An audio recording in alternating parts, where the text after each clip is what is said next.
அடுத்து இந்த நிகழ்ச்சிக்கு சிறப்பு விருந்தினராக அழைக்கப்பட்டிருந்த ஜமால் முகமது கல்லூரி திருச்சி, அங்கு பணியாற்றி கொண்டிருக்கக்கூடிய உதவி பேராசிரியர் உஸ்தாது பெருந்தகை, பிலாலியா அரபிக் கல்லூரி, கீழக்கரை புகாரியா ஆலிம் அரபிக் கல்லூரி, BS அப்துல் ரஹ்மான் யூனிவர்சிட்டி, தற்பொழுது ஜமால் முகமது அரபிக் கல்லூரியில் மிக சிறப்பாக பணியாற்றி கொண்டிருக்கக்கூடிய ஆசிரியர் பெருந்தகை. அது மட்டுமல்ல, இந்த பரிசளிப்பு விழாவிற்கு ஏற்றமானவர்கள் என்று கூட சொல்லலாம். காரணம் என்று சொன்னால், 1997ஆம் ஆண்டு மஜ்லிசுல் மதாரிசுல் அரபியா நடத்திய தஃப்சீர் போட்டிகளில் முதல் பரிசு பெற்றார்கள். அதே போன்ற 1999ஆம் ஆண்டு நடைபெற்ற அதே போன்றதொரு போட்டியிலே மீண்டும் முதல் பரிசு பெற்றார்கள். உஸ்தாத் அவர்களுடைய அந்த சாதனைகளை நீங்கள் எடுத்து பார்க்கிற பொழுது ஏராளமான டிப்ளமோ சர்டிபிகேட் கோர்ஸுகளை எல்லாம் மிக சர்வ சாதாரணமாக முடித்து நம்மவர்களுக்கு மிக அழகிய முன்மாதிரியாக இருந்து கொண்டிருக்கிறார்கள். அவர்களுக்கு நமது மதரசாவினுடைய முதல்வர் அவர்கள் சால்வை அனுபவித்து நினைவு பரிசு வழங்குமாறு அன்போடு கேட்டுக்கொள்கிறேன்.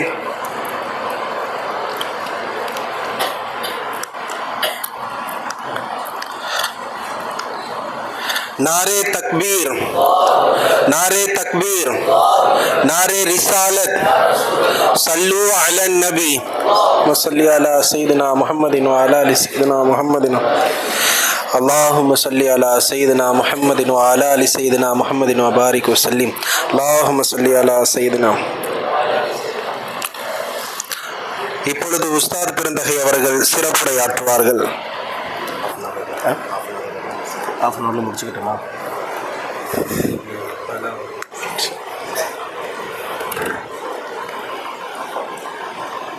أعوذ بالله من الشيطان الرجيم بفضل بسم الله الرحمن الرحيم الحمد لله وكفى الصلاة والسلام على عباده الذين اصطفى خصوصا على سيدنا محمد المصطفى وعلى آله وأصحابه أهل الصدق والوفاء.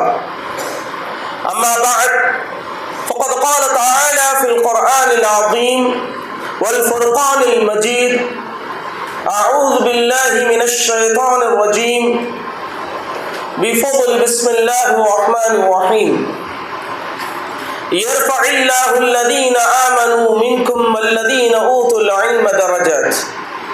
وقال نبينا محمد رسول الله صلى الله عليه وسلم: من سلك طريقا يلتمس فيه علما سهل الله له طريقا إلى الجنة، أو كما قال عليه الصلاة والسلام. رب اشرح لي صدري ويسر لي أمري واحلل عقدة من لساني يفقهوا قولي. يا سيدي يا رسول الله خذ بيدي قلت حيلتي أدركني مرادي يا رسول الله. وما توفيقي إلا بالله عليه توكلت وإليه أنيب. سبحانك لا علم لنا إلا ما علمتنا إنك أنت العليم الحكيم. வல்லார் அல்லாஹுவை வாழ்த்தி வல்லல் நபி கண்மணி நாயகம் காருண்யத்தின் தாயகம் முஹம்மது ரசூலுல்லாஹி ஸல்லல்லாஹு அலைஹி வஸல்லம் அவர்களை போற்றி வாஜிமிகு வலிமார்கள் பெரியோர்கள் ஆசிதனை நாடி எனதுரையை ஆரம்பம் செய்கின்றேன். கண்ணியத்திற்கும் பெருமதிப்பிற்கும் உரிய இவ்விழாவின் தலைவர், இக்கல்லூரியின் முதல்வர், கண்ணியமிக்க மௌலானா உபைதுர் ரஹ்மான் ஹஸ்ரத் கிபிலா அவர்களே, இக்கல்லூரியின் மதிப்புமிகு பேராசிரியர் பல அரபிக் கல்லூரிகளில் முதல்வராக, குறிப்பாக தூத்துக்குடி மம்பௌஸ் சலாஹ் அரபிக் கல்லூரியில் முதல்வராக பணியாற்றி பெரும் சாதனைகளை படைத்த கண்ணியத்திற்குரிய உஸ்தாத் மௌலானா எஸ் அஹ்மத் ஃபாசில் பாக்கவி ஹசரத் கிபிலா அவர்களே, இவ்விழாவிற்கு வருகை தந்துள்ள கண்ணியத்திற்குரிய சகோதரர், சென்னை பாலவாக்கம் பள்ளியின் தலைமை இமாம், தமிழகத்தின் தலைச்சிறந்த பேச்சாளர்களில் ஒருவர் மௌலானா அபூபக்கர் உஸ்மானி ஹசரத் கிபிலா அவர்களே, இவ்விழாவில் எனக்கு முன்னால் உரையாற்றிய அன்பு சகோதரர் சுல்தான் பாக்கவி ஹசரத் கிபிலா அவர்களே, மற்றும் இக்கல்லூரியின் தாளாளர் மௌலானா முஹையுத்தீன் ஜமாலி ஹசரத் கிபிலா அவர்களே, அன்வாருல் கலீமி உலமா பேரவையினுடைய நிர்வாக பெருமக்களே, இவ்விழாவிற்கு வருகை தந்துள்ள, வேறு அரபிக் கல்லூரியிலிருந்து வருகை தந்துள்ள பேராசிரியர்களே, அன்பு சகோதரர்களே, மாணவர்களே, உங்கள் அனைவருக்கும் ஆரம்பமாக எனது இனிய இஸ்லாமிய முகமனை தெரிவித்துக் கொள்வதில் மிக்க மகிழ்ச்சி அடைகின்றேன். அஸ்ஸலாமு அலைக்கும் வரஹ்மத்துல்லாஹி வபரகாத்துஹு.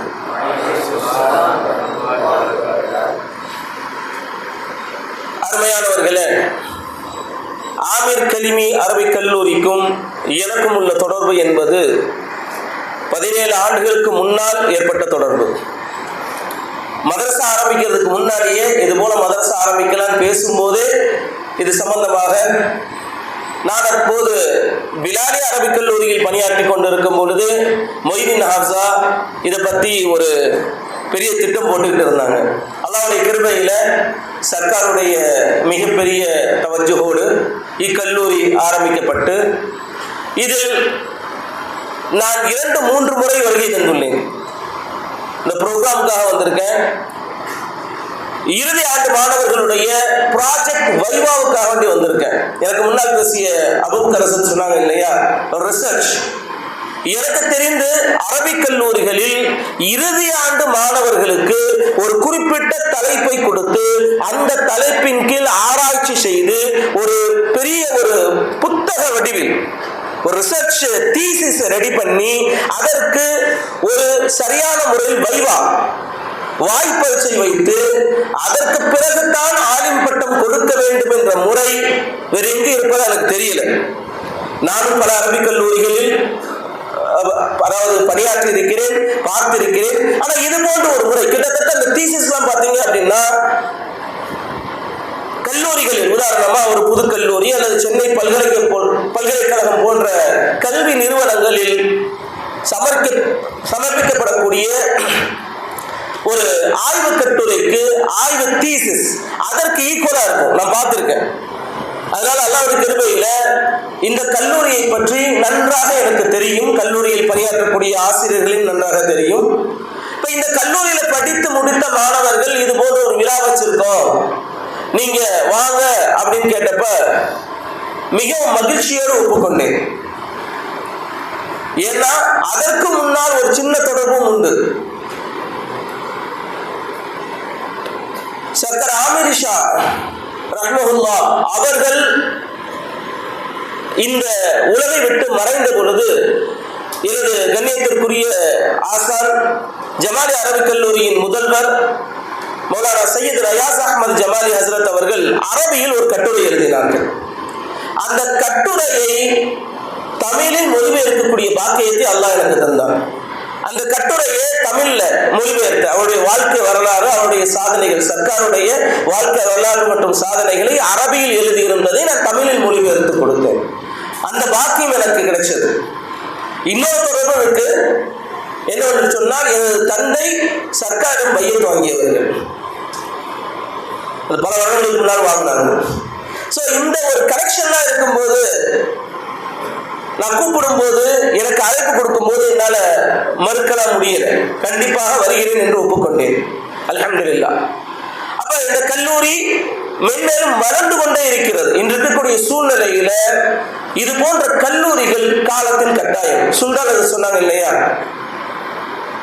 2 கல்விகளையும் போதிக்கக்கூடிய கல்வி நிறுவனங்கள் என்பது ஷேக் நூஷா ரஹ்மத்துல்லாஹ் அவர்களுடைய ஒரு இனிஷியேட்டிவ், ஒரு ஐடியா. அது எந்த அளவுக்கு அல்லாஹ் தஆலா பரக்கத் செஞ்சிருக்கா அப்படின்றத பார்க்கிறோம். இன்னைக்கு கலீமிகள் மட்டுமல்ல, இதுக்கு முன்னால் உருவாக்கப்பட்ட அரபிக் கல்லூரிகள்ல இருந்து என்ன செஞ்சுட்டு இருக்காங்க, நிறைய மாணவர்கள் உருவாக்கிக்கிட்டே இருக்காங்க. இது ஏன் அப்படின்னா, இன்று இருக்கக்கூடிய உலகத்தில் நாம் நிறைய சிக்கல்களை பார்க்கிறோம். எல்லா விதமான பிரச்சனைகளையும் சமாளிக்க வேண்டிய சூழ்நிலை இன்னைக்கு நமக்கு இருக்கு. குறிப்பா உலமா பெருமக்களுக்கு இன்னைக்கு உலகத்தில் உள்ள ஏற்றத்தாழ்வுகள் இருந்து, வறுமையிலிருந்து, வேலை வாய்ப்பு இன்மையிலிருந்து, பொருளாதார சமன்பாடு இன்மையிலிருந்து, பெண்களுக்கு எதிரான குற்றங்களிலிருந்து நிறைய அடுக்கிக் கொண்டே போகலாம். தொழில்நுட்ப புரட்சி என்று நாம் சொல்லிக் கொண்டே இருக்கிறோம். அந்த தொழில்நுட்ப புரட்சி எந்த அளவுக்கு நமக்கு நாமே வைத்துக் கொள்ளக்கூடிய ஒரு ஆப்பாக, உங்களுக்கு புரிகிற மாதிரி ஆப்புன்னு சொல்றேன், ஒரு கொல்லியாக வைத்து மாறிக்கொண்டு இருக்கிறது. அந்த தீங்கிலிருந்து எவ்வாறு காப்பாற்றுவது, இப்படி உலகம் முழுக்க பல பிரச்சனை இருக்கக்கூடிய சூழ்நிலைகள்ல குறிப்பா இஸ்லாமிய சமுதாயத்தில் நம்முடைய பண்பாட்டை குறைக்கணும், நம்முடைய கலாச்சாரத்தை சீரழிக்கணும், நம்முடைய அடிப்படை விஷயங்கள்ல அடிமடியில கை வைப்பது போன்று அவர்கள் நம்முடைய எல்லா விதமான விஷயங்களிலும் தேவையில்லாமல் மூக்கை நுழைத்து நம்மவர்களை உணர்வு ரீதியாக, மன ரீதியாக, வேறு பல வழிகளிலும் சிக்கல்களை ஏற்படுத்திக் கொண்டிருக்கக்கூடிய சக்திகளுக்கு எதிராக நாம் எல்லாம் ஒன்று திரண்டு ஒருங்கிணைந்து எதிர்க்க வேண்டும் என்று சொன்னால் இது போன்ற உலமாக்களால் தான் முடியும். இது போன்ற உலமாக்கள், அனைத்தையும் கற்ற உலமாக்கள் தான், இந்த மதரசாக்கள் தான் இதையெல்லாம் எதிர்கொள்ளக்கூடிய ஒரு களங்களாக பணியாற்ற முடியும். இந்த மதரசாக்கள் மூலமாகத்தான் என்ன செய்ய முடியும், இது போன்ற சிக்கல்களையும் சவால்களையும் எதிர்கொள்ள முடியும். இன்னைக்கு பாத்தீங்கன்னா இந்த மதரசாவுடைய அடிப்படை என்ன? இன்னைக்கு மதரசா நம்ம ஓதிக்கிட்டு இருக்கோம். இதனுடைய ஆரம்பம் எங்கே இருக்கு? எங்க முதல் மதரசா எங்கே இருந்தது? அஸ்ஹாபு சுஃபா, திண்ணை தோழர்கள். இன்னைக்கு நம்ம மஸ்ஜித் நபவியில பார்க்கிறோம் இல்லையா? அந்த மஸ்ஜித் நபவியில அந்த திண்ணை உள்ளது. அந்த திண்ணையில் அமர்ந்துதான் சஹாபாக்கள் இந்த மார்க்கத்தினுடைய கல்வியை ஆரம்பமாக கற்றார்கள். அவர்கள் கற்ற கல்விதான் இன்று உலகம் முழுக்க பரவி இருக்கிறது. பெருமானார் ஸல்லல்லாஹு அலைஹி வஸல்லம் நமக்கு கொடுத்த ஒரு மிகப்பெரிய ஒரு அன்பளிப்பு, மிகப்பெரிய ஒரு பரிசு இந்த மதரசா. அவர்கள் அன்றைய சூழ்நிலையில் ஈமானை ஒரு கண்ணாகவும் கல்வியை மறு கண்ணாகவும் கருதினார்கள். கல்வியின் அடிப்படையில் கட்டமைக்கப்பட்ட மார்க்கம் உங்களுக்கு எல்லாம் தெரிந்த விஷயம்தான். ஏகனின் முதல் வசனமே, முதல் கட்டளை எப்படி என்பதுதான், கல்வியை கற்றுக்கொள் என்பதுதான். அந்த கல்வியை கற்றுக்கொள்வதை கடமையாக்கிய சமுதாயம் நம்முடைய சமுதாயம். அந்த கல்வி எந்த கல்வி என்பதில் இன்று கருத்து வேறுபாடு கொண்டு நாம் பிரிந்திருக்கலாம். ஆனால் கல்வி என்ற விஷயம் தொலபுல் இல்ம் என்றுதான் சொன்னார்கள் ஸல்லல்லாஹு அலைஹி வஸல்லம். கல்வியை கற்பது, அது மார்க்க கல்வி, உலக கல்வி என்றெல்லாம் பிரிக்கவில்லை, இரண்டும் கல்விதான். அன்றைய மஸ்ஜித் நபவியிலே அஸ்ஹாபு சுஃபா திண்ணை தோழர்கள் கற்றுக்கொண்டது வெறும் மார்க்க கல்வி மட்டுமா? யோசித்து பாருங்கள். அங்கே வானவியல் கற்றுக் கொடுக்கப்பட்டது, அறிவியல் கற்றுக் கொடுக்கப்பட்டது. ஏன்? உடல் ரீதியான போட்டிகளுக்காக வேண்டி, வலிமைக்காக வேண்டி மல்யுத்தம் கற்று வைக்கப்பட்டது. அனைத்துமே கற்றுக் கொடுக்கப்பட்ட ஒரு கேந்திரமாக அன்றைய மஸ்ஜித் நபவி விளங்கியது. இது யாருக்கும் கருத்து வேறுபாடு இருக்க முடியாது. ஸைத் இப்னு சாபித் ரலியல்லாஹு தஆலா அன்ஹு அவர்களை பெருமானார் ஸல்லல்லாஹு அலைஹி வஸல்லம் யூதர்களுடைய மொழியை கற்றுக்கொள்ள அனுப்பினார்கள். ஏன்? யூதருடைய மொழி என்பது அன்றைய சூழ்நிலை என்ன அவசியம்? இஸ்லாத்திற்கும் அதற்கும் என்ன சம்பந்தம்? ஏதாவது அவசியம் இருக்கா? இல்லை. ஏன்? உலக ரீதியாகவும் கல்வியை பெருக்க வேண்டும் என்று பெருமானார் ஸல்லல்லாஹு அலைஹி வஸல்லம் அன்றே முனைந்தார்கள். பத்ர் போரிலே சிறைபிடிக்கப்பட்டவர்களிடத்தில் ஒரு மனிதர் 10 பேருக்கு கல்வி கற்றுக் கொடுத்து விட்டு பிணையிலிருந்து விடுவித்து செல்லலாம்னு சொன்னாங்க. ஏன்? சிறைபிடிக்கப்பட்டவர்கள் இஸ்லாமிய கல்வியை கற்றவர்களா? ஃபிக்ஹையும் ஹதீஸையும் சொல்லிக் கொடுத்தாங்க. என்ன சொல்லிக் கொடுத்தாங்க?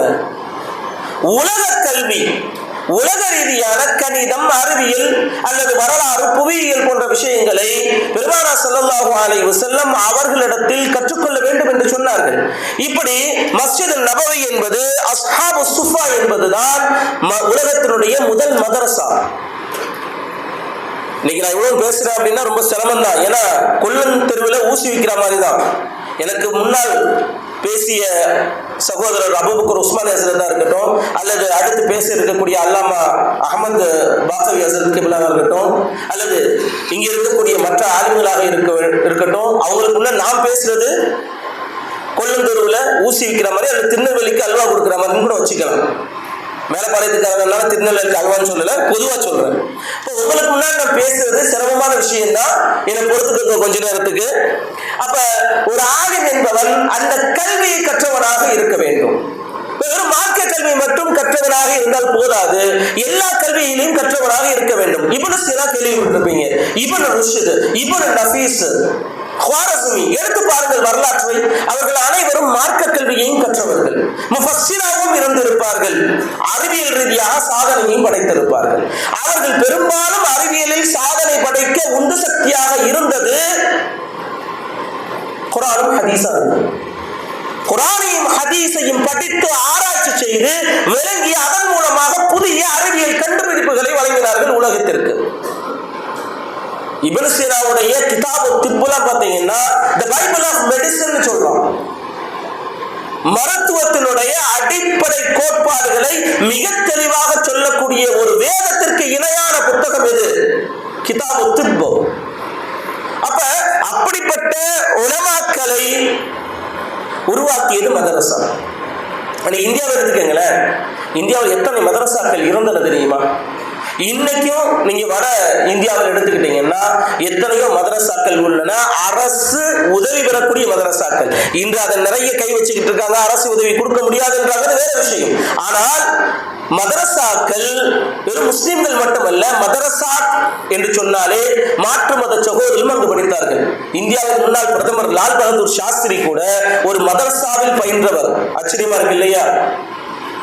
நிறைய மாற்று மத சகோதரர்கள், தலைவர்கள்லாம் என்ன செஞ்சாங்கன்னா மதரசாக்கள்ல படிச்சிருக்காங்க.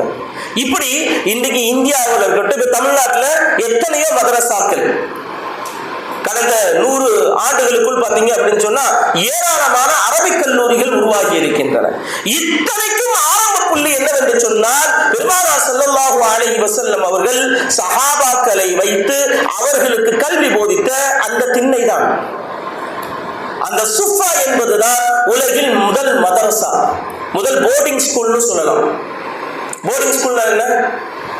தங்கி படிக்கக்கூடிய ஒரு இடம். உலகில் முதலாக மார்க்க கல்வியை தங்கி கற்றுக்கொண்ட இடம் அதுதான். இன்னைக்கு நம்ம மதரசாவில் தங்கி படிக்கிறோம். நமக்கு அல்லாஹ்வுடைய கிருபையில உணவு கிடைக்கிறது. அஸ்ஹாபு சுஃபாவுக்கு உணவுலாம் கேரண்டி கிடையாது. எப்ப உணவு கிடைக்கும், உணவு கிடைக்காதுன்னு சொல்ல முடியாது. பல நேரங்களில் பட்டினியாக இருந்துதான் இந்த மார்க்கத்தினுடைய கல்வியை அவர்கள் கற்றுக்கொண்டார்கள். இந்த மார்க்கத்துடைய கல்வியை பட்டினியோடு அவர்கள் கற்றுக்கொண்டார்கள். எல்லா நேரங்களும் அந்த திண்ணையிலே உட்கார்ந்து கற்றுக்கொண்டே இருப்பார்கள். சில நேரங்களில் 10 பேர் இருப்பாங்க, சில நேரங்களில் 20 பேர் இருப்பாங்க. ஒரு நேரத்தில் 300 400 பேர் கூட அமர்ந்து இருப்பார்களாம். அந்த பக்கம் அந்த திண்ணையிலும் அதை சுற்றி உள்ள இடங்களிலும் அமர்ந்து மார்க்க கல்வியை பற்றி ஒருவருக்கு ஒருவர் பேசிக்கொண்டு, அளவலாவிக் கொண்டு, கலந்து ஆலோசித்துக் கொண்டு, அதை பற்றி கற்றுக்கொண்டும் இருந்து கொண்டே இருப்பார்கள். உணவை பற்றி கவலைப்பட மாட்டார்கள், மற்ற எந்த விதமான வசதியை பற்றி கவலைப்பட மாட்டார்கள். கல்வி மட்டுமே தன்னுடைய கண்ணாக, அது மட்டுமே குறிக்கோளாக அவர்கள் இருந்து கற்றுக்கொண்டார்கள். பெருமானார் ஸல்லல்லாஹு அலைஹி வஸல்லம் அவர்கள் அந்த சஹாபா பெருமக்களை அரவணைத்தார்கள். கான ரசூலுல்லாஹி ஸல்லல்லாஹு அலைஹி வஸல்லம் கதீரம் மா யுஜாலிசுஹும் வ யனஸு பிஹிம் வ யுனாதீஹிம் இலா தஆமி. ஸல்லல்லாஹு அலைஹி வஸல்லம் பெரும்பாலான நேரங்களில் அவர்களோடு இருப்பார்கள். அவர்கள் உணவு இல்லாத சமயத்தில் உணவு இவர்கள் உண்ணும் பொழுது அவர்களையும் அழைத்துக் கொள்வார்கள்.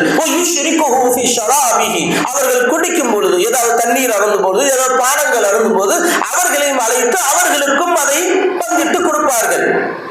எந்த அளவுக்குன்னா வகானு மஅதூதீன மின் ஐயாலி, பெருமானார் ஸல்லல்லாஹு அலைஹி வஸல்லம் அவருடைய குடும்பத்தாரில் ஒருவராக அஸ்ஹாபு சுஃபா கருதப்பட்டார்கள். இந்த கல்வி மட்டும் நபிமார்களின் வாரிசு அல்ல, பெருமானார் ஸல்லல்லாஹு அலைஹி வஸல்லம் விட்டு சென்ற அந்த வராசத்து, அந்த வாரிசுரிமை அல்ல. பெருமானார் ஸல்லல்லாஹு அலைஹி வஸல்லம் அவருடைய குடும்பத்தார்கள் அஸ்ஹாபு சுஃபா, அவருடைய வாரிசுகள் நாம், நீங்களும் நாங்களும். நாங்கள் எல்லாம் கற்று முடித்து விட்டோம், நீங்கள் எல்லாம் கற்றுக்கொண்டு இருக்கிறீர்கள். மற்ற மதங்களில், மற்ற மார்க்கங்களில் பார்த்தீங்கன்னா வேதங்கள் அப்படியே நாலாவட்டத்தில் இல்லாம போயிருச்சு. யூதர்களுடைய அறிவும் சரி, அவருடைய வேதத்தின் ஞானமும் சரி, அல்லது கிறிஸ்தவர்களுக்கு வழங்கப்பட்ட அந்த வேதமும் சரி, நாலாவட்டத்தில் அவர்களுடைய அலிஷாத்தியத்தின் காரணமாக சரியான முறையில் அதற்காக வேண்டி முனையாமல், அதற்காக வேண்டி ஒரு குழுவை ஏற்படுத்தி அவர்கள் சரியான முறையில் அதை தலைமுறையாக கொண்டு செல்லாததின் காரணமாக அந்த கல்வி என்பது பெரும்பாலும் அழிந்து போய்விட்டது.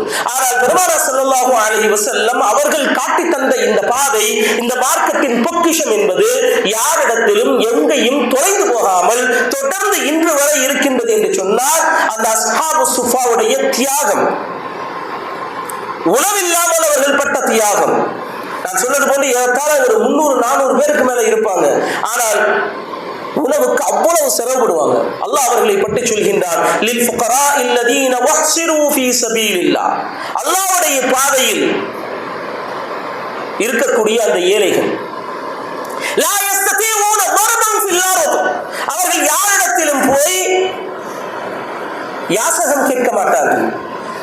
யஹ்சபுஹுல் ஜாஹிலு அக்னியா மின் அத்தஅஃஃபுஃப், அவர்களுடைய அந்த உறுதித்தன்மையின் காரணமாக, யாரிடத்திலும் யாசகம் கேட்காமல் இருப்பதின் காரணமாக பார்ப்பவர்கள் என்ன நினைப்பாங்கன்னா, அவங்க எல்லாம் பணக்காரங்க போல, அவங்கள்ட்ட காசு இருக்கும் போல, அவங்க சாப்பிட்டுப்பாங்க போலன்னு நினைப்பாங்க. நம்மளும் இப்ப வெள்ளியும் சொல்லமா இருக்கிறது ஆலிம்சாக்களை பார்த்தா அப்படிதான் நிறைய பேர் நினைப்பாங்க. ஆலிம்சாவுக்கு என்னங்க, நம்மளாவது அழுக்கு ட்ரெஸ் போடுவோம், அவர் எப்பவுமே ரைட்டா வெள்ளை ஜிப்பா, வெள்ளை சட்டை, வெள்ளை கைலி, வெள்ளை தொப்பி, அவர் ரொம்ப சொலிப்பா இருப்பாரு, அவருக்கு ஒரு கவலையும் இல்லை அப்படின்னு நிறைய பொதுமக்கள் நினைக்கிறாங்க இல்லையா? அல்லாஹ் தஆலா அவர்களை பற்றி சொல்கின்றார், யஹ்சபுஹுல் ஜாஹிலு அக்னியா மின் அத்தஅஃஃபுஃப், அவர்களை பார்த்து மடையர்கள் செல்வந்தர்கள் என்று நினைப்பார்கள். தஅரிஃபுஹும் பிஸீமாஹும், அவருடைய அடையாளத்தை பார்த்து நீங்கள் தெரிந்து கொள்ளலாம். லா யஸ்அலூன الناس இல்ஹாஃபா, மனிதனிடத்தில் போய் அவர்கள் என்ன செய்ய மாட்டாங்க, யாசகம் கேட்டு தொல்லை செய்ய மாட்டார்கள், எங்களுக்கு குடும்பம்னு கேட்க மாட்டாங்க. அப்படிப்பட்டவர்களை பற்றி தான் அல்லாஹ் தஆலா குர்ஆன்ல சொல்றான். யோசிச்சு பாருங்க, நம்முடைய சமுதாயம் எந்த அளவுக்கு இந்த அளவுக்கு முன்னேறி இருக்கு அப்படின்னா அதற்கு அடிப்படை விதையாக இருந்தவர்கள் அந்த அஸ்ஹாபு சுஃபா. கல்வி கற்றுக்கிட்டே இருப்பாங்க. போர் வந்துச்சு அப்படின்னா அதில் யார் யாருக்கெல்லாம் இயலுமோ அவர்கள் போயிடுவாங்க. எதை பற்றியும் கவலை கொள்ள மாட்டார்கள். அவருடைய பிரபலமானவர்கள் வாசில் இப்னு அஸ்கா, அதே போன்று சஅத் இப்னு அபி வக்காஸ், அபூ ஹுரைரா ரலியல்லாஹு தஆலா அன்ஹு அஸ்ஹாபு சுஃபா, திண்ணை தோழர்களில் ஒருவர். நிறைய பேர் சொல்லுவாங்களா அக்ஸர் அபூ ஹுரைரான்னு சொல்றாங்க. அதாவது அதிகமான ஹதீஸ்களை அறிவித்தவர்கள் அபூ ஹுரைரா ரலியல்லாஹு தஆலா அன்ஹு. ஹதீஸ் படித்தவர்களுக்கு தெரியும். இப்ப பார்த்தாலும் அன் அபீ ஹுரைரான்னு படிப்போம். அபூ ஹுரைரா ரலியல்லாஹு தஆலா அன்ஹு அவர்கள் அறிவித்த ஹதீஸ்கள் நிறைய. அதை பற்றி சொல்கிறார்கள் அபூ ஹுரைரா ரலியல்லாஹு தஆலா அன்ஹு, அன்தும் யா மாஷர் முஹாஜிரின் ஃபக்கத் ஷகலக்கும் அத்திஜாரா, முஹாஜிரின்களே உங்களுக்கு வியாபாரம் முக்கியமாகி விட்டது, வியாபாரத்தில் நீங்க பிஸி ஆயிட்டீங்க. யா மாஷர் அன்சார் ஃபக்கத் ஷகலக்கும் அல் ஹுகூல் வல் மஸாரி', உங்களுக்கு விவசாயமும் விவசாய நிலங்களும் முக்கியமாயிருச்சு, அதுல பிஸியா இருந்துட்டீங்க. ஆனா நான் அப்படி அல்ல. அம்மா அன ஃபக்கத் லஸம்து ரசூலுல்லாஹி ஸல்லல்லாஹு அலைஹி வஸல்லம் மின் அபதுனி, வயிறு நிறைந்த அளவுக்கு, அதாவது முழுவதுமாக பெருமானார் ஸல்லல்லாஹு அலைஹி வஸல்லம் அவர்கள் மட்டுமே எனக்கு சதம், அவர்கள் மட்டுமே எனக்கு உரிமையானவர்கள், அவர்களுடைய அருகாமையே எனக்கு போதுமானது என்று அவர்களிடத்தில் அமர்ந்து அவர்கள் வாயிலிருந்து வரக்கூடிய முத்துக்களை எல்லாம் நான் சேகரித்தேன். பெருமானார் ஸல்லல்லாஹு அலைஹி வஸல்லமுடைய புனிதமான வாயிலிருந்து வரக்கூடிய நல் வார்த்தைகளை நான் சேகரித்து வைத்திருந்தேன். சேகரித்து வச்சதுனால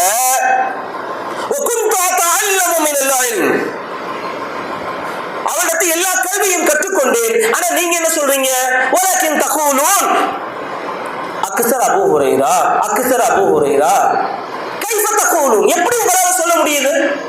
நான் கஷ்டப்பட்டு கல்வியை கத்துக்கிட்டேன், இவ்வளவு ஹதீஸுகளை மனனம் செஞ்ச, அதை நான் மக்களுக்கு எடுத்து சொல்றேன். அதுக்கு காரணம் என்ன? வேறு எதை பற்றியும் சிந்தனை இல்லாமல் பெருமானார் ஸல்லல்லாஹு அலைஹி வஸல்லம் அருகாமையில் அமர்ந்து கல்வியை கற்றுக்கொண்டதனுடைய பாக்கியம் என்று சொல்கிறார். இப்ப இவங்க கல்வியை கத்துக்கிட்டாங்களே, இவங்க எந்த அளவுக்கு சிரமப்பட்டிருக்காங்க. திண்ணை தோழர்களை பற்றி சொல்கிறார்கள். அபூ ஹுரைரா ரலியல்லாஹு தஆலா அன்ஹு அவர்களே சொல்றாங்க, திண்ணை தோழர்கள் எப்படி இருப்பாங்க தெரியுமா? லகத் ரஅய்து 70 மின் அஹ்லி ஸுஃபா, ஏறத்தாழ ஒரு 70 பேரை பார்க்கிறேன். மா மின்ஹும் ரஜுலுன் அலைஹி ரிதாவுன், அவர்கள் யாருக்குமே மேலாடை கிடையாது. இம்மா இஸார் வ இம்மா கஸா, அதாவது கீழாடை இருக்கும் அல்லது மேல போர்த்தக்கூடிய ஒரு போர்வை போன்று இருக்கும், அவ்வளவுதான். முழுசா நம்மளால ஜிப்பா கைலி அல்லது முழுமையான ஆடைகள் அவர்கள் அணிந்திருக்க மாட்டார்கள். ஃபகத் ரபது ஃபி அனாகிஹிம் மின்ஹா மா யப்லுகு நிஸ்ஃப ஸாகைன் வ மின்ஹா மா யப்லுகு அல்-கஅபைன், அந்த கழுத்தை சேர்த்து துணியை முடிச்சு போட்டு கட்டியிருப்பாங்களாம். அந்த துணி என்பது சில நேரங்கள்ல இந்த முட்டிக்காலுக்கு கீழே சாக்கு வரைக்கும் வரும், சில பேருக்கு கரண்டைக்கால் வரைக்கும் வரும், அவ்வளவுதான். அந்த கரண்டைக்கால் வரைக்கும் வரக்கூடிய துணியை என்ன செய்வாங்க, அவர்கள் என்ன செய்வார்கள், அப்படி துணியை அப்படி புடிச்சுக்குவார் சேர்த்து. ஏன்னா கராஹதன் மின் அன் துரா அவ்ரதுஹு, எங்கே அங்க துணி விலகுனா அவங்களுடைய மர்மஸ்தானம் ஏதாவது தெரிஞ்சிருமோ, அவருக்கு ஏதாவது வெளியாயிருமோன்னு பயந்து அவர்கள் துணியை பிடித்த வண்ணமாக இருப்பார்களாம். சுப்ஹானல்லாஹ், எப்படி கல்வியை கற்றுக்கொண்டிருக்காரு பாருங்க. உணவை பற்றி கவலைப்படவில்லை, துணிமணியை பற்றி கவலைப்படலை, மற்ற எதை பற்றியும் ஒரு சிந்தனையே இல்லை. அபூ ஹுரைரா ரலியல்லாஹு தஆலா அன்ஹு வருவோம். ஒரு முறை கடுமையான பசி, அபூ ஹுரைரா ரலியல்லாஹு தஆலா அன்ஹு வெளியே வராங்க. யாராவது உணவு தர மாட்டாங்களா? ஏன்னா அவர்கள் கேட்க மாட்டார்கள். லா யஸ்அலூன அன்-நாஸ இல்ஹாஃபா, அவர்கள் கேட்க மாட்டார்கள். யாராவது கொடுப்பாங்களான்னு பார்ப்பாங்க. அபூபக்கர் சித்திக் ரலியல்லாஹு தஆலா அன்ஹு வராங்க. இப்ப அவர்களை பார்த்தவுடன் சரி ஏதாவது பேசி பார்ப்போம், நம்ம பசியோட இருக்கிறத பார்த்து ஏதாவது உதவி செய்வாங்களா அப்படின்றதுக்காக வேண்டி வரக்கூடிய அபூபக்கர் சித்திக் ரலியல்லாஹு தஆலா அன்ஹு அவர்களிடத்தில் கேட்கிறாங்க, மா மஅனா ஹாதிஹில் ஆயா அப்படின்னு சொல்லி ஒரு ஆயத்துடைய விளக்கத்தை கேட்கிறாங்க. அபூபக்கர் சித்திக் ரலியல்லாஹு தஆலா அன்ஹு அந்த ஆயத்துக்கு விளக்கத்தை சொல்லிட்டு போயிடுறாங்க. எது உணவுலாம் தரல. உமர் ரலியல்லாஹு தஆலா அன்ஹு வராங்க, அவங்க கிட்ட இதே போன்ற ஒரு கேள்வியை கேட்கிறார்கள். அவங்களும் அதே போன்ற ஒரு பதிலை சொல்லிட்டு போயிடுறாங்க. உணவுனுடைய பிரச்சனையை பத்தி அவங்க ரெண்டு பேரும் சொல்லல. கொஞ்ச நேரம் ஆகுது, பெருமானார் ஸல்லல்லாஹு அலைஹி வஸல்லம் அவர்கள் வருகிறார்கள். அவர்களிடத்திலும் கேட்கிறார்கள். ஸல்லல்லாஹு அலைஹி வஸல்லம் புரிஞ்சுக்கிறாங்க. அவர்களை அழைத்து கொண்டு ஒரு வீட்டுக்கு செல்றாங்க. அந்த வீட்டுல அனுமதி வாங்கி வீட்டுல என்ன இருக்குன்னு பார்த்தா ஒரே ஒரு கிளாஸ்ல பால் இருக்கு. எவ்வளவு இருக்கு? ஒரே ஒரு கிளாஸ்ல பால். பாலை பார்த்தாலும் சந்தோஷம். அபூ ஹுரைரா ரலியல்லாஹு தஆலா அன்ஹு, பரவாயில்ல கொஞ்சமாவது பசி தீரும். யானை பசிக்கு சோற பொரிம்பாங்க, நல்ல பசி, ஆனா இருக்கிறது ஒரே ஒரு கிளாஸ் பால். சரி குடிச்சிருவோம் அப்படின்னு நினைக்கும் போது ஸல்லல்லாஹு அலைஹி வஸல்லம் சொன்னாங்க, போய் யார் யாரெல்லாம் அஸ்ஹாபு ஸுஃபா இருக்காங்களோ எல்லாத்தையும் கூட்டிட்டு வாங்கன்ட்டாங்க. போச்சா, இருந்தது ஒரு கிளாஸ் பால், ஒரு ஆளுக்கே பத்தாது. ஆனால் இருக்கக்கூடிய அனைவரையும் அழைத்து வர சொல்கிறார்கள் பெருமானார் ஸல்லல்லாஹு அலைஹி வஸல்லம். என்ன செய்ய? பெருமானாரின் கட்டளை, மாறு செய்ய மாட்டார்கள் சஹாபா பெருமக்கள். உடனே போனாங்க, போய் இருந்தவங்க எல்லாம் கூட்டிட்டு வந்தாங்க. கூட்டிட்டு வந்து நிராசையோடு நிற்கிறார்கள். எங்கே அவர்களுக்கு பால் கிடைக்குமோ கிடைக்காதோ, என்ன செய்யன்னு பார்க்கறாங்க. ஸல்லல்லாஹு அலைஹி வஸல்லம் அந்த கிளாஸ் பால் இருக்கு இல்லையா, அதை கொடுக்கறாங்க. ஒவ்வொரு சஹாபியும் குடிக்கிறார்கள். அங்கே இருந்த ஏறத்தாழ 300 சஹாபாக்கள் வந்தார்கள். அத்தனை சஹாபாக்களும் குடித்தார்கள். ஒரு கிளாஸ் பால் சற்று கூட குறையவில்லை. கண்மணி நாயகம் ஸல்லல்லாஹு அலைஹி வஸல்லம் அவர்களுக்கு அல்லாஹ் தஆலா வழங்கிய அற்புதம். ஒரு கிளாஸ் ஒரு சொட்டு கூட குறையல. அத்தனை சஹாபாக்களும் குடித்து முடித்தார்கள். அபூ ஹுரைரா ரலியல்லாஹு தஆலா அன்ஹு அவர்களுக்கு கடைசியாக கொடுத்தார்கள். அவர்களும் குடிக்கிறாங்க, குடிக்கிறாங்க, குடிக்கிறாங்க, குடிச்சிட்டே இருக்காங்க. ஸல்லல்லாஹு அலைஹி வஸல்லம் குடிங்கங்கறாங்க. இல்ல ரசூலுல்லாஹ் போதும், இல்ல பரவாயில்லை குடிங்க. இல்ல இதுக்கு மேல வயிறுல இடம் இல்லை. வயிற்று பசி ஒண்ணுமே இல்லைன்னு காலி வயிறோட வந்தவர்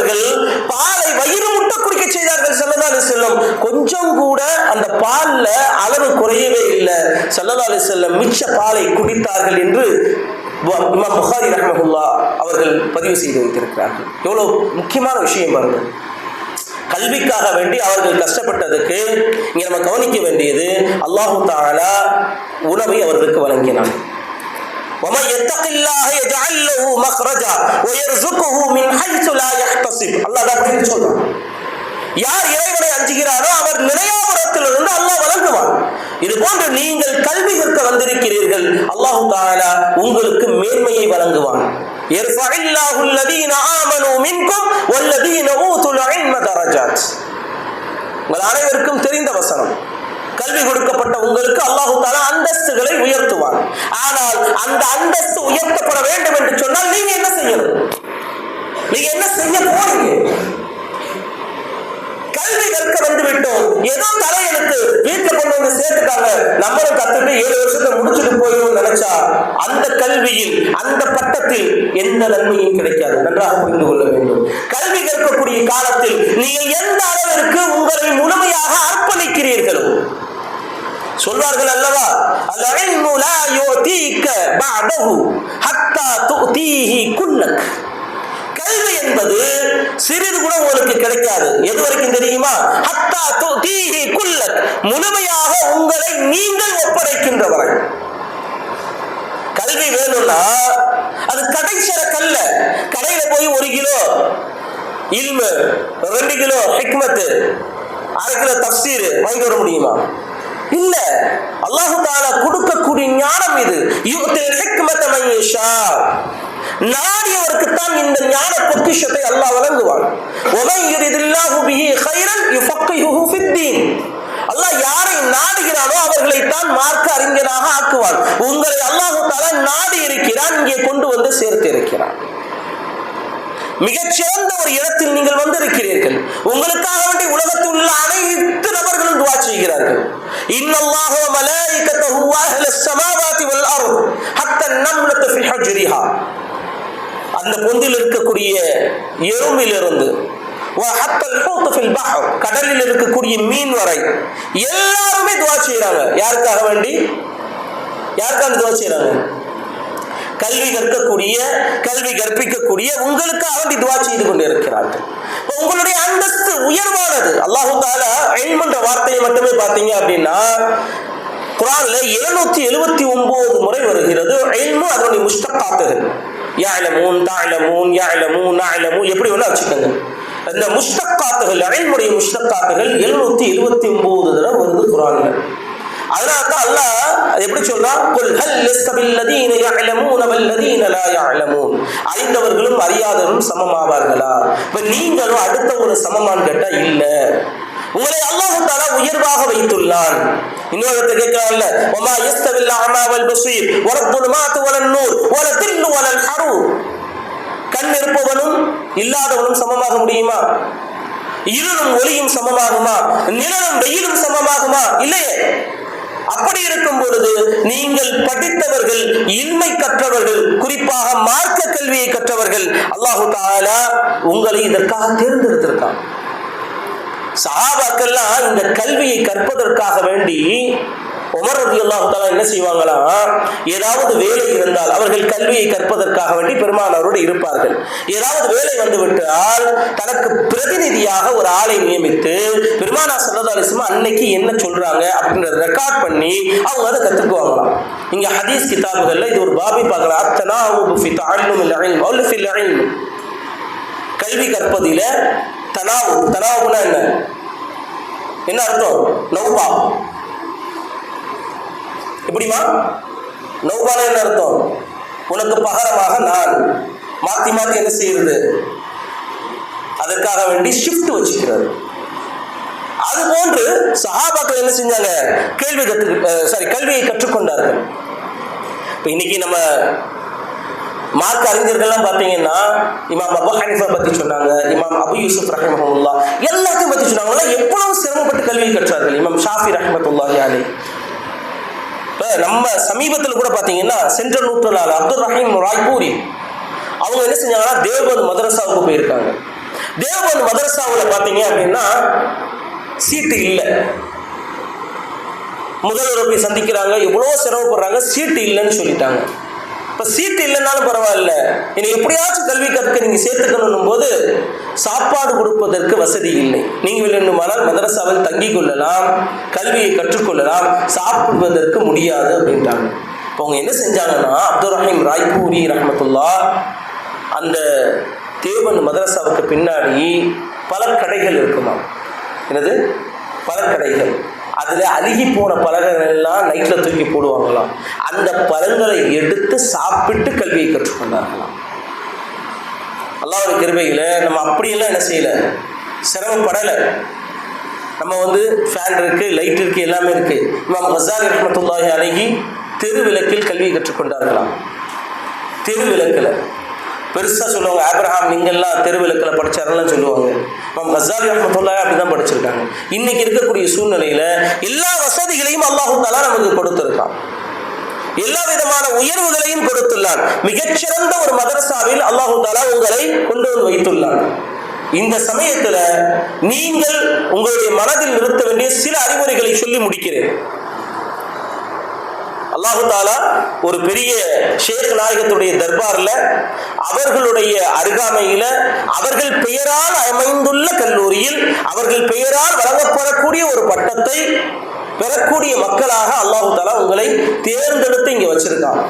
நீங்க உங்களுடைய வாழ்க்கையில் இன்னும் உயர வேண்டும் என்று சொன்னால் சில விஷயங்களை உங்கள் மனதில் நிறுத்திக் கொள்ளுங்கள். முதலில் இஹ்லாஸ் நிய்யா, உங்களுடைய நியத்தை சரி செய்து கொள்ளுங்கள். எதற்காக வேண்டி கல்வி கற்கிறோம்? நீங்க மதரசாலை எதுக்கு வந்திருக்கீங்க? மதரசாலை ஏன் சேர்ந்திருக்கீங்க? என்ன காரணம்? சில பேருக்கு வேற நியத்துகள் எல்லாம் இருக்கலாம். நியத்தை சரி செய்து கொள்ளுங்கள். இமாம் அஹ்மத் ரஹிமஹுல்லாஹ் அவங்க சொல்றாங்க, அல் இல்மு லா யஅதிலுஹு ஷையன் லிமன் ஸஹஹத் நியத்துஹு. யாருடைய நியத் தெளிவான முறையில் சரியாக விட்டதோ அதற்கு இணையான இல்மு எதுவுமே கிடையாது. இப்போ இல்மை என்ன செய்யணும்? இஹ்லாஸோடு கற்றுக்கணும். எதற்காக வேண்டி நீங்கள் கல்வியை கற்கிறீர்கள்? நானும் ஆலிம்சான் பட்டம் போட்டுக்கணும் அப்படின்னு கற்றுக்கிறீங்களா, அல்லது நானும் இங்கே ஒரு பிகாம் டிகிரி முடிச்சுட்டேன் அப்படின்னு காட்டுறதுக்காக வேண்டி கற்றுக்கிறீங்களா, அல்லது எங்கள் வீட்டில் எங்கள் அத்தா அம்மா இங்கேதான் படிக்கணும்னு சொல்லிட்டாங்க, இங்கேதான் ஓதணும்னு சொல்லிட்டாங்க, அதனால இருக்கணும்னு நினைக்கிறீங்களா? என்ன நோக்கத்தில் இருக்கீங்க? நான் படித்து முடித்த பின்னால் என்ன வேலை செய்ய போகிறோம் என்பது வேறு விஷயம். அது இறைவனின் நாட்டம் இல்லையா?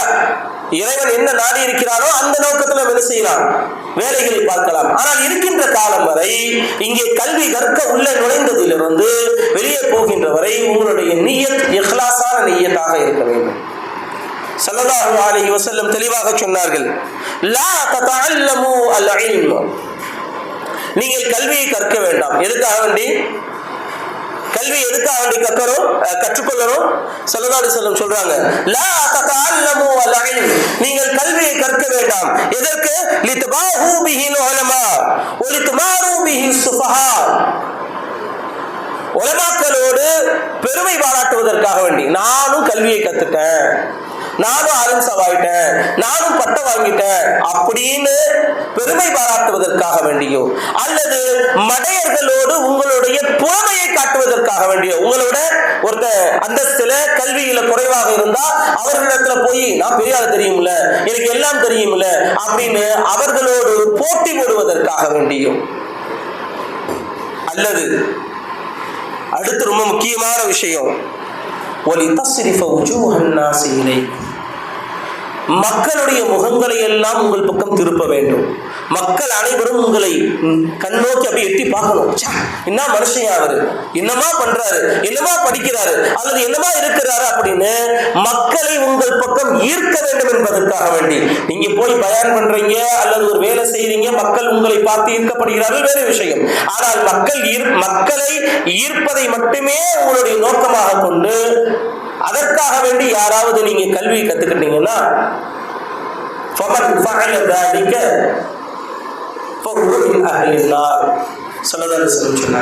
யாரு கல்வியை கற்கும் போது உலமாக்களோடு பெருமை பாராட்டுவதற்காக வேண்டி அல்லது அடுத்தவர்களோடு போட்டி போட்டு தன்னை பெரியவன் என்று காட்டுவதற்காக அல்லது மக்களை தன்னின் பக்கம் கவர்ந்திருப்பதற்காக வேண்டி கல்வியை கற்றுக்கொண்டானோ அவன் நரகவாதி என்று சொன்னார்கள். அல்லாஹ் நம்மை பாதுகாக்க வேண்டும். அப்ப அந்த கல்வி என்பது இஹ்லாஸான நிய்யத்தோடு நீங்க கத்துக்கங்க.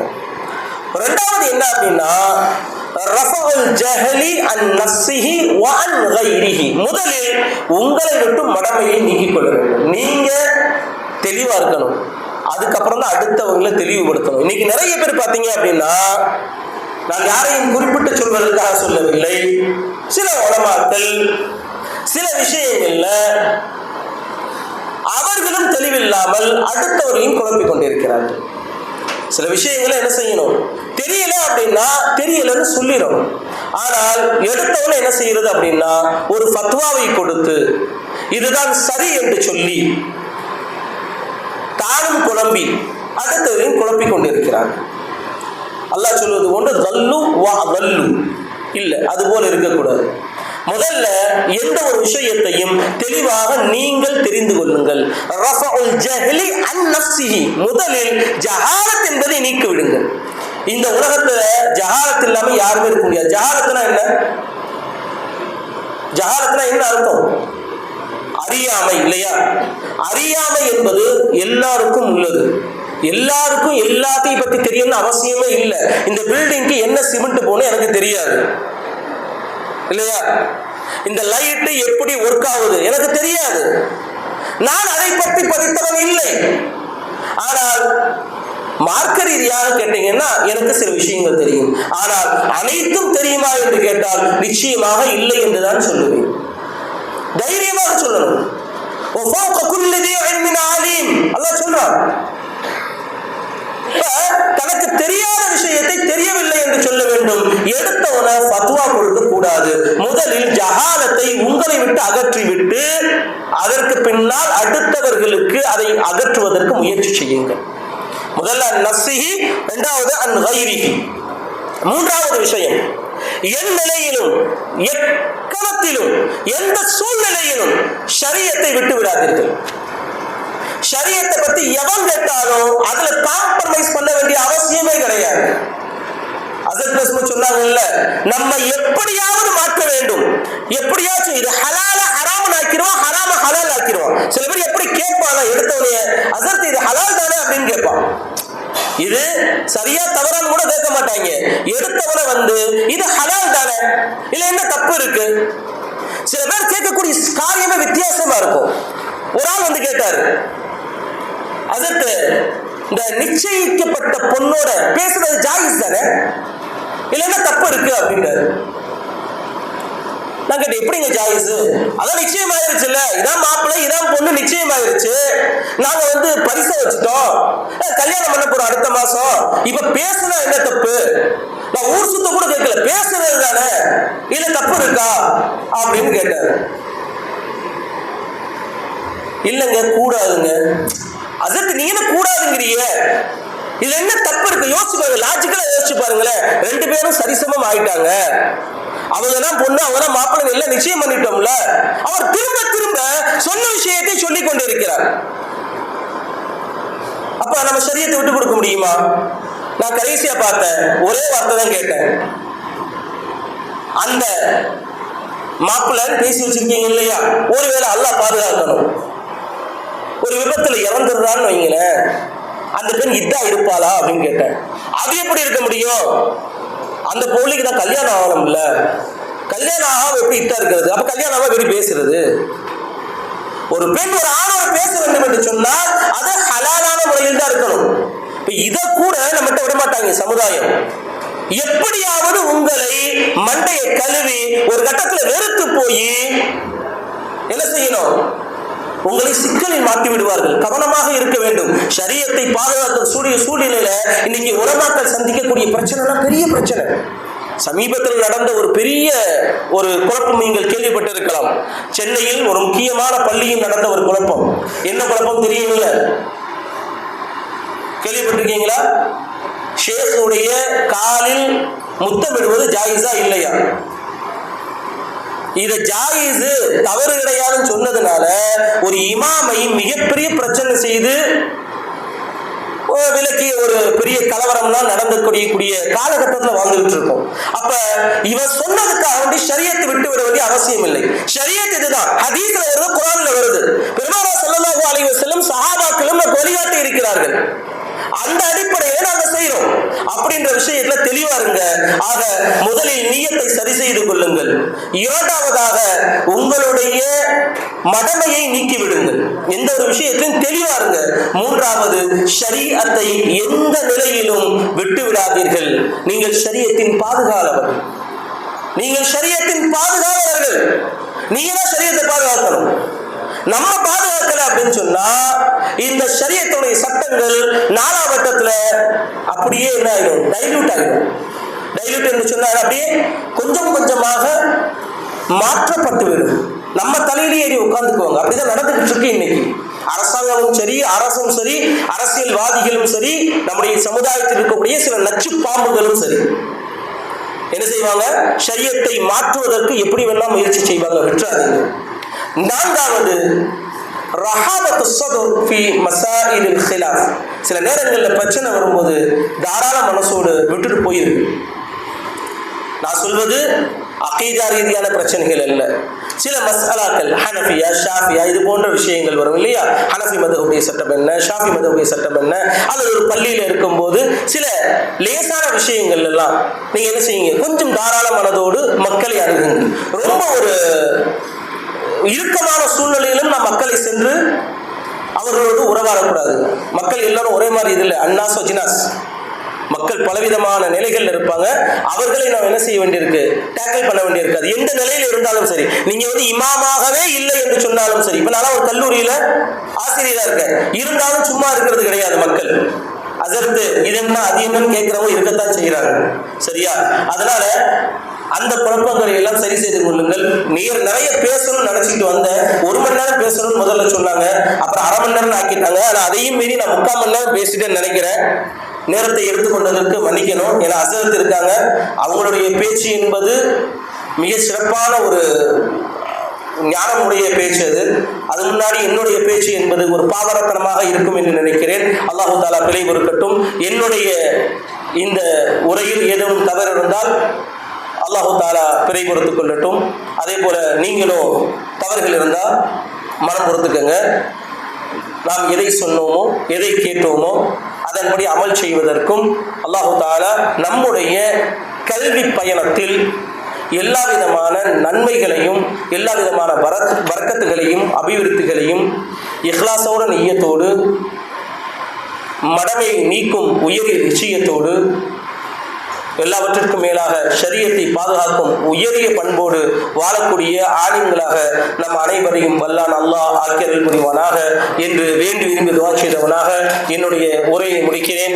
வாக்ரு தஅவானா அல்ஹம்துலில்லாஹி ரப்பில் ஆலமீன். அஸ்ஸலாமு அலைக்கும் வரஹ்மத்துல்லாஹி வபரகாத்துஹு.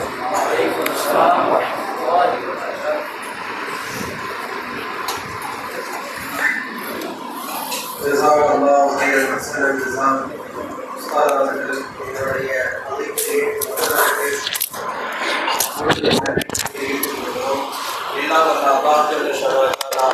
அவர்களின் மூலமாக இந்த உம்மத் இன்னும் பல நன்மைகள் பெற்ற அவர்களுக்கு நீண்ட ஆயுளும் நிறைந்த செல்வமும் தந்து அவர்களுக்கு பேரருள் புரிவானாக. ஆமீன்.